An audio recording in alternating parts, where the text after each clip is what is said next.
Buenas noches, doctora. Somos del grupo conformado por Isaac Wambo y Gustavo Guerrero y vamos a hablar acerca de la transposición de los grandes vasos. Primero que todo, para poder saber qué es la transposición de los grandes vasos, obviamente hay que saber, obviamente hay que saber qué es, ¿no?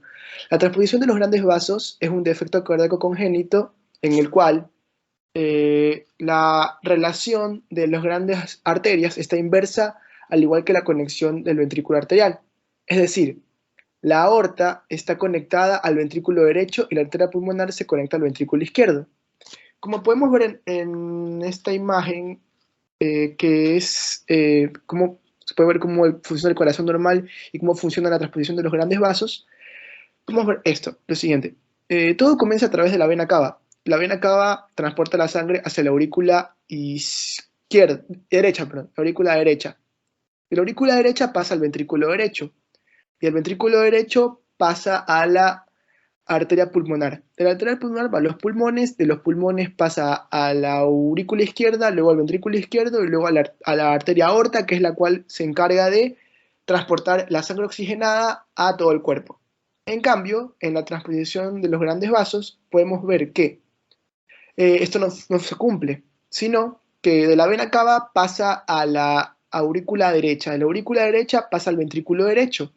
El ventrículo derecho no va hacia la arteria pulmonar, sino que va directamente hacia la arteria aorta. Esto es un problema, ya que la sangre no se oxigena y esa sangre que no se oxigena va a todo el cuerpo, y es decir, que el cuerpo se queda sin oxígeno. En cambio, en el otro lado, o sea, la aurícula izquierda, también llega sangre, de esa va al ventrículo izquierdo, y el ventrículo izquierdo pasa a la arteria pulmonar, y del pulmonar a los pulmones, ¿no, verdad? Y eso se repite y se repite, y tampoco funciona así, ya que los pulmones no cumplen su función. Bueno, aquí tenemos una imagen donde podemos ver más cómo está el defecto. Ahí podemos ver la aurícula derecha, el ventrículo derecho, la aurícula izquierda, el ventrículo izquierdo, y cómo está conectado directamente. Aquí, en fisiopatología, esta malformación es cianógena. El paciente tiene dos circulaciones en paralelo, o dos circuitos independientes, como podemos ver en el dibujo. Eh, en una, el retorno venoso sistémico pasa por el ventrículo derecho y sale por la aorta, mientras que en la otra, la sangre venosa pulmonar pasa por el ventrículo izquierdo, hacia la arteria pulmonar. La sangre de cada uno de ellos no tiene posibilidades de mezcla. Esto es el gran problema. Entonces, para poder vivir, esta disposición circulatoria requiere una comunicación entre los dos circuitos, que es algo que cuando ya está la malformación hecha, tiene que pasar, porque si no, obviamente el paciente muere, el bebé, el feto, el bebé muere. Un ductus arteriosus, que es aquella que cuando pasa por las arterias, se traspasa por las arterias de manera horizontal, y una comunicación intraauricular o una comunicación interventricular. Esto permitirá el paso de la sangre oxigenada a la circulación sistémica y a su vez lograr la oxigenación de la sangre venosa sistémica. Por último, tenemos que la transposición de grandes vasos es el segundo defecto cardíaco congénito más frecuente que ocasiona problemas en los niños.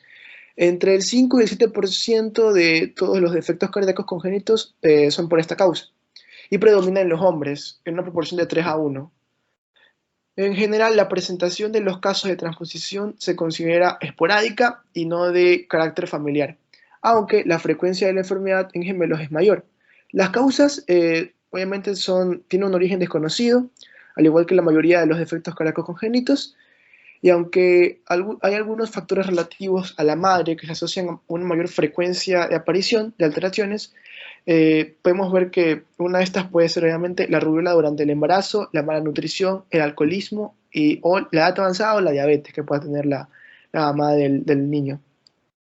Y bueno, creo que eso sería todo de mi parte. Y bueno, aquí viene mi compañero Isaac Wambo a hablarles sobre cómo se formó esto. Muchas gracias. Bueno, yo les voy a hablar sobre cómo se formó esta transposición de vaso sanguíneo. Como podemos ver, desafortunadamente en la actualidad no se ha podido producir de manera experimental de esta malformación congénita, lo que hace imposible aceptar cuál de estas teorías, puede explicar su origen. Supuestamente existen múltiples teorías que pueden explicar esta aparición de esta anomalía, y entre ellas está como primero la anomalía septal troconcoronal, como segunda anomalía está el esqueleto fibroso, como tercera anomalía está la hipótesis de la hemodinámica embrionaria, y como la cuarta teoría está el desarrollo inverso de las regiones situadas debajo de las válvulas seminodales, las cuales se dan esta transposición de vasos sanguíneos grandes. Siguiente diapositiva. Ahora vamos con la presentación clínica sobre esta transposición de vasos sanguíneos grandes. Estos pacientes son generalmente eutróficos de sexo masculino, que después de unas horas de nacido se tornan cianóticos. O sea, lo que quiere decir cianóticos es que no llega suficientemente el oxígeno a esa área, lo cual se torna de una tonalidad azulada.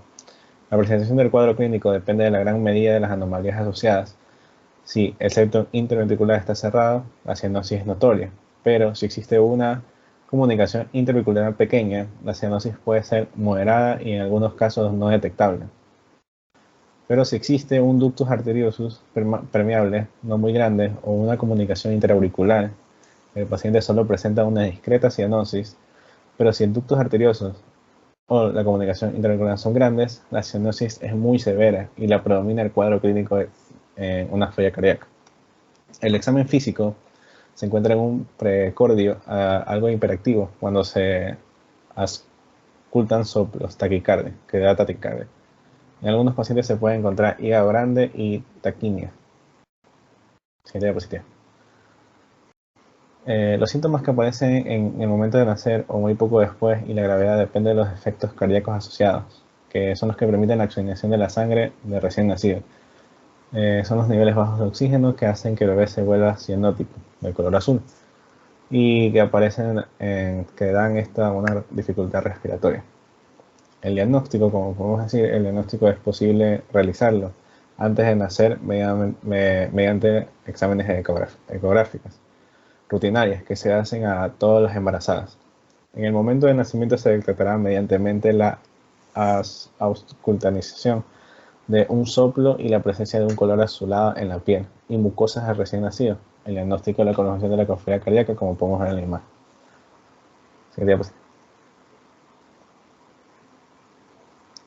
Ahora vamos a ver el tratamiento. El tratamiento al bebé se le administrará un medicamento llamado prostaglandina para evitar que se cierre el ductus y permitir así que se oxigene la sangre. Puede ser necesaria la relación de una cateterismo cardíaco para crear o ampliar la comunicación entre las aurículas y para que produzca la oxigenación en la sangre. Procedimiento llamado septostomía. El pronóstico es que la transposición de grandes vasos sanguíneos tiene un mal pronóstico que si no se realiza una cirugía correctiva. Después de esta hay una mejoría de los síntomas y los niños crecen y se desarrollan normalmente. En cualquier caso, un cardiólogo pediátrico debe realizar el seguimiento para evaluar y controlar cualquier posible problema cardíaco a futuro que tenga este recién nacido. En cualquier caso, la transposición de grandes vasos sanguíneos en una cardiopatía congénita compleja y los pacientes afectos requieren seguimiento de por vida. Que cada tipo de inervación presenta unos determinados problemas en la adulta que estos deben ser cuidadosamente vigilados. Gracias.